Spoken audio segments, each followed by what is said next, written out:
Hi there, and welcome to a new series of Manor Lords. In this playthrough, we're going to see just how far we can push the limits of the game by filling the High Peaks map with as many people as we possibly can, and all connected by a single mega road. As with the other videos in this series, there's an extended version available for members, so if for some reason you want to see more typical, you know what to do. So sit down, relax, and pour yourself a cup of tea as we settle into this multi-part series, grow our population, and eventually reach the point of some game-breaking bugs.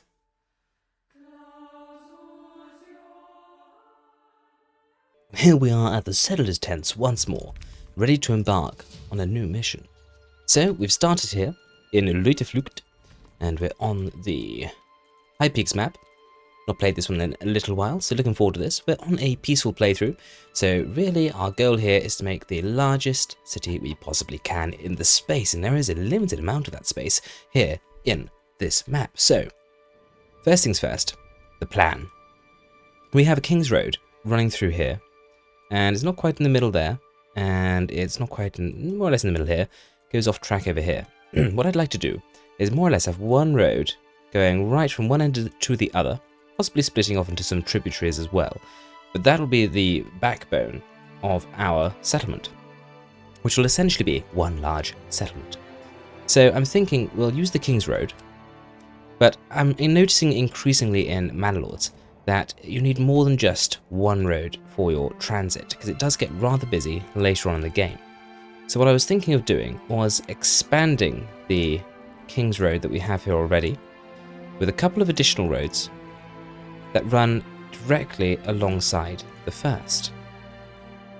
And hopefully that way we can get over any bandwidth problems we tend to come across later on in the game.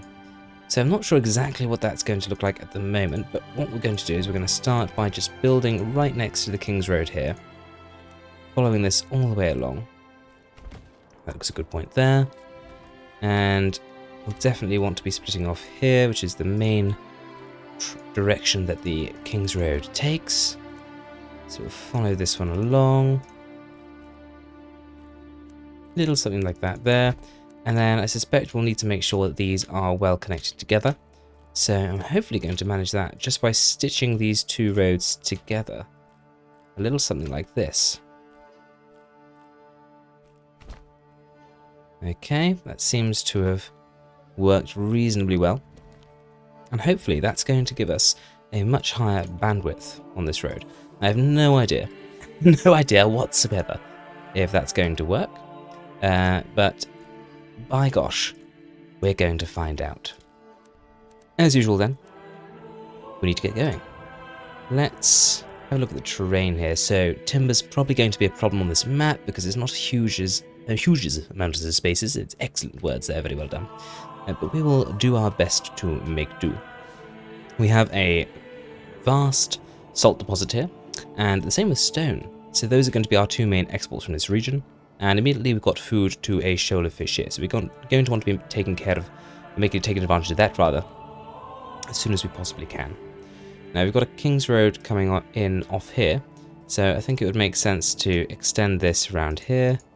And in this playthrough, we're going to be going for a bit more of a organic feel, albeit mostly stemming out from the central artery of this road here. It's time. If you're enjoying the video, please drop a like, hype, comment, and subscribe to help the channel grow. Thank you all so much for your support. Back to the video. Right, speed time along, get some logs in, and as they start landing, we'll start constructing. So we'll start with a triangular plot. Oh gosh, it's a weird shape. Triangular if we can. Maybe worth putting in an approximate square shape here. We bring a road up there, and then put a divider in here. Get a burgish plot, and take up half the space. Starting from this side here. Try and mimic what we've done in some of our other playthroughs, just to get an efficient use of space. But I don't know that the game is going to play ball and allow us to do that here. Oh no, that's fairly good. That's what I'm after. So we'll build that there. And then we'll mimic that here. So that's just the way around we needed to do it. And we got plenty of timber, so let's do the same with another 2 burgages. And we are wasting time and wasting resources. Let's go ahead and get the market stalls popped back on here. And we'll get the storehouse and the woodcutter's lodge active. Get a few less people in the camp there. We need to get some food in sharpish. So let's get a fisherman's hut down straight away. And we'll pop that down just here behind where we have the granary. We'll make sure that's stocked up with workers. Settlement level increased. And what have we got here? So we've got the stone and the salt are our 2 main things we have available to us. And we haven't got a lot in terms of fertility. So mine integrity would probably make the most sense, although we definitely don't need armorers.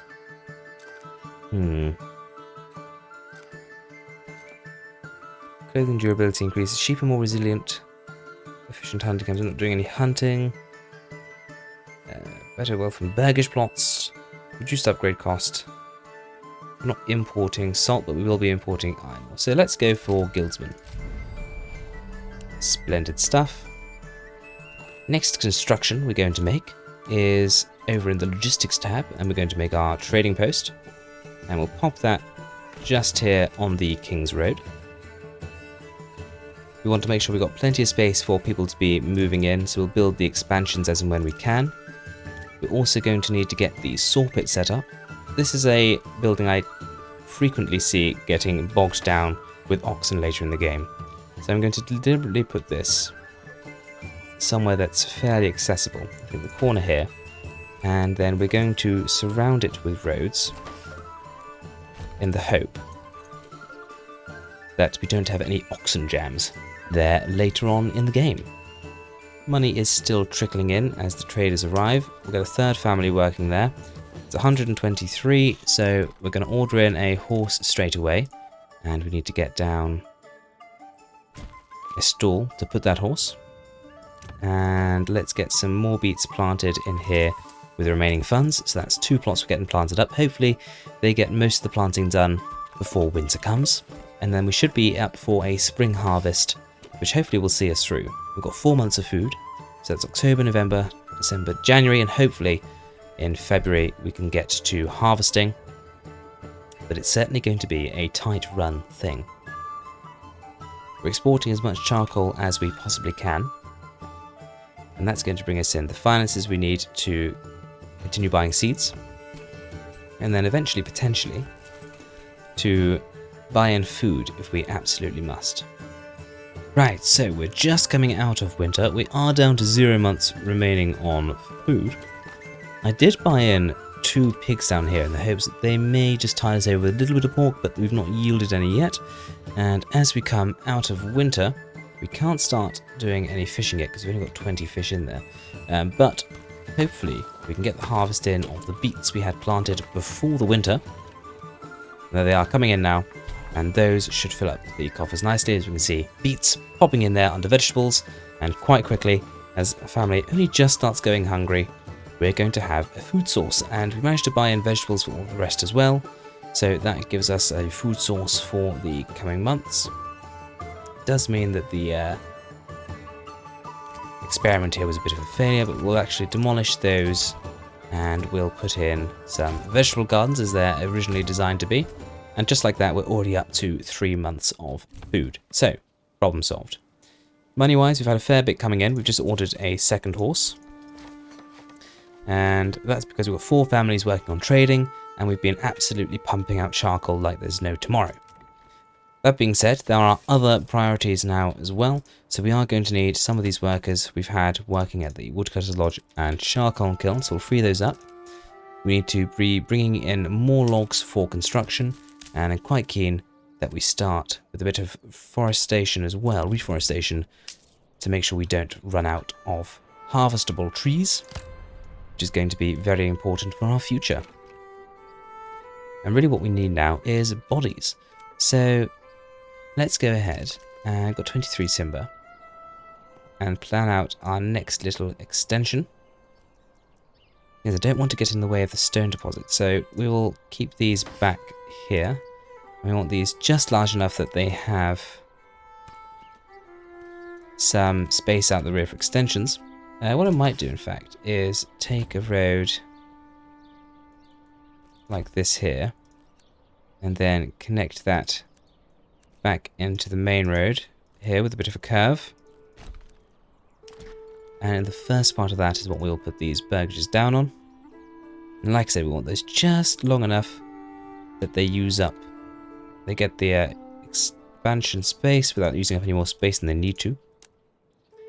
And we'll get those in there. And then pop a road behind them, which also then will cascade down towards that first road. Little something like that there. It's almost like a little railway, isn't it? Those tributaries. But that'll give us plenty of space for people to be moving into. And already I'm starting to think about sheep. The sooner we do that, the better. So let's go ahead and get a livestock trader down first, so we can buy the things in. And we'll put that down just behind our trading post here. And connect that back down to the road. And we'll do a little double road here as well, just for the high traffic of sheep that we'll be taking on it without any doubt. It's almost like a little trust, that, isn't it? And we'll also then need a sheep farm. Where are we going to pop this? Maybe out the back here somewhere. So if we connect this space in here, maybe put that there and get a sheep farm, and we'll pop this just here. Build a road across and get our first pasture space set in here. Splendid, 46. Get a family working at the livestock trader, and we're going to import 20 sheep as a starting point. And then just as soon as we get a family move in, we're going to go and send them to work at the sheep farm, so we've got it ready. So the restraining factor now then is planks. We need a few more planks so we can get some extensions built, both for the vegetables down here and for these individual dwellings we've got going in over here. In the meantime, we can start gathering in some stone, and I think we're going to go not straight to a quarry because we need planks for that.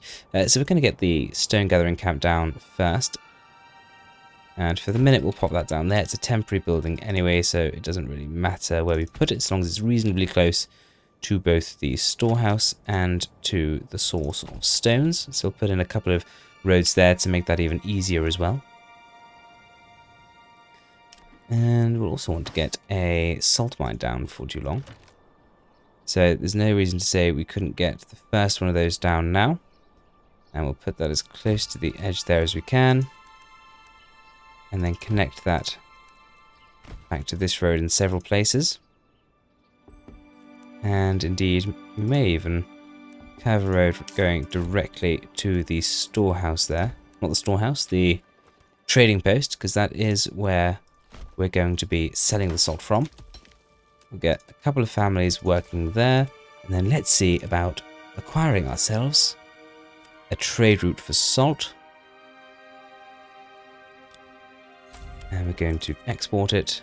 We're basically going to export everything we make out of it. One of the things we're going to need, if we're to be producing wool, is going to be a weaver's workshop, and we can squeeze that in on this section of road here. Turn off snapping just to get it placed exactly where we want it, and we'll get that down right there for the moment. We have a spare family, so why don't we see about getting some stone quarried directly out of the ground. Get a quarry, and let's put this as far to this side as we possibly can. Just there. And then connect this back up to the road. Get a couple of little roads in like that. I tend to like how that looks. It's a little bit odd there though. Ah, there we go. That's how I meant to do it. Not like that. I've deleted the main road as well. Don't think I didn't notice. Alright, we'll just go something like that. She's getting awfully finicky about that one there. And then we'll get a family working at the quarry pretty sharpish. And of course with the quarry we'll need to pair that with a stonemason's station. And we'll pop one of those right outside. And again, make sure everything is connected up with roads there nicely. Get a family working at the quarry. And hopefully we're pushing on just about as fast as we can. We're up to 156 on the regional wealth, having brought in a little bit of money from selling some of our initial salt. And that's making me think we may want to get our next salt mine down sooner rather than later. So where can we get this one? This one will be as high as we can get it here, with the deposit still being in range, which is there. And then we'll connect this back up to the road network the same way we did with the first one. And there's a lot of roads going on here. It's not the most efficient use of space, although we can fill some of this in with pasture space later on to make use of it. But it's interesting. It's definitely not what I normally do with my roads, and it's definitely leaning into a more organic feel to the settlement here. And let's put down our next quarry, just so we know where exactly it is that we can get burgages popped up next to it. And this is never a fun task in the winter. But that'll be there, that'll be there, that'll be there, and that'll be there. It's my normal schematic. And while we're at it, I suppose we could also go and do them. No, use up too many planks. We won't do that for the moment. So let's connect this up to the road here. And we'll bring this road across like that. Bring one up there. Make sure these are all interconnected. And the same for this side over here. And then I guess we'll get a road in there as well. We won't worry about that one there for the moment. But that's going to inform us about where we can get some additional burgages popped in, which is going to be then in this remaining space here. We'll turn off snapping once again, just to make sure we get the length of the burgages exactly how we want it. Lovely, so we can get 4 in there. And then we just as well put a road in behind them. And there may be space in there to get another stonemason's station, which we won't build right away, but just to check, yeah, we'll get 2 in there actually, so that's perfect. And we're running into a maintenance problem, and that's because we don't have any iron ore. So we can fix that. We've got money coming in, so we're going to have to spend a little bit of it on buying in some iron ore. We'll just get in 20 at a time for the time being, and we'll then pop down a bloomery in here, like so. We'll get a family working there sharpish, and then of course we'll need a smithy as well, which will pop down right next door, and then connect this road back up here. And things are growing rather nicely, aren't they? Got a nice store of industry going up here. Wouldn't mind getting another family working at the forestry to make sure we're keeping on top of things over here. Perhaps that'll be the next thing we do when a few more people move in. I don't feel like I spend enough time in this game coming down to the lower level with the camera and appreciating the terrain, especially on a map like this, and appreciating the game and the topography. Because quite often these days I find myself spending all my time looking from above and not enough time appreciating the finer aspects of the game. So with that admired, we can safely go up to a higher panned camera view. Just want strategic view at this moment, don't I? Typical T wants strategic view. I want Civ 5 features in Manor Lords. Is that too much to ask? The answer is yes, it's ridiculous. But we'll ignore that for now. Alright, so some level 2 upgrade opportunities have popped up, and we're going to take full advantage of that right away and make sure we can get everyone we can upgraded. We are going to run into an issue where we don't have enough planks available though, So let's go and adjust the limits down here. Probably want more like 300 planks now, as opposed to just 20 as we start to grow our town. Just as soon as more planks start landing in, we'll get more upgrades on the way. And we are just now moving in to the houses here we built, and there we are. The settlement level increases and the maximum happiness of everyone also goes up. That's going to increase our approval up to 73% now. And once we get some families in here and start extracting some milk from those goats, then we'll start getting everything we need for further upgrades also, as people get meats, etc. And I imagine we had some fruit come onto the market, which is what has spurned this, and indeed, yet some apples and quinces, and that's what's making everyone nice and happy. We didn't have fish because there was a drought, and the number of fish we had here actually went down without us even getting any out of the ground.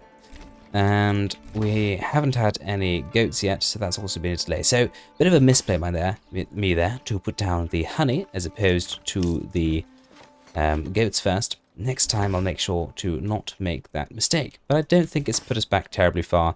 It has just capped us at +1 monthly migration, a little longer than perhaps we needed to be. Granary is suddenly very pushed, so let's get a third family working at that granary. And it's probably time we started thinking about getting another one popped down as well. Perhaps we should put something a little further over this way. But I think we will keep actually to the center causeway. Let's get a granary in there. And we'll put a storehouse just here. And we should then be able to squeeze some market stall space into here. Yep, that looks absolutely fine. We're making a decent amount of yarn already, 49 yarn, and we're actually up to our pasture space. So we need to add a bit more of that. As for where we're going to do that, perhaps we can fill in some of these smaller gaps here that aren't useful for much else, but will allow us to get some more sheeps in. Could even put some in here, couldn't we? Apparently that would give us 9. Don't mind if I do. Make use of every little space that we can. With that taken care of, let's look at the stall. Yep, so let's definitely get another granary up and running.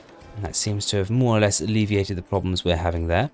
We're down to 3 available living spaces, so we'll want to get some more burgage plots down pretty much straight away. And some of these level 2s, perhaps one of these chicken coops here, we're actually going to turn you into a tailor's workshop so that we can start getting some clothes manufactured. And then where are we going to get these next burgages? Perhaps down here on this road. Might not be a terrible location. And yeah, that'll do for the time being. Splendid. What are we up? 75%. Is that not +2 monthly migration? At what point do we get +2 monthly migration then? Have to keep our eye on that. I thought for sure we'd be there by now with 75%. Interesting. Maybe it's 80%. Yeah, it's 80 and 95%, isn't it? How silly of me. I can even see there the little arrow on the bar, making it nice and easy to tell me when, in fact, we do get additional migration. It's light green is +1, medium green is +2, and dark green is +3. Oh well, never mind. Very shortly, we're going to have clothes coming onto the market, and that is certainly going to make people nice and happy. That's it for today, folks. If you've enjoyed this video, then please let me know by commenting down below with your feedback and suggestions. A like, hype, and sub go a long way toward helping the channel grow. A huge thank you to my channel members. Your direct support is invaluable. You're the reason I can keep the channel going. And if you're still in the mood to chill, join me in another video, and maybe become a member to gain early access. But enough of that. I've been Typical T, and this has been Manor Lords. Cheerio!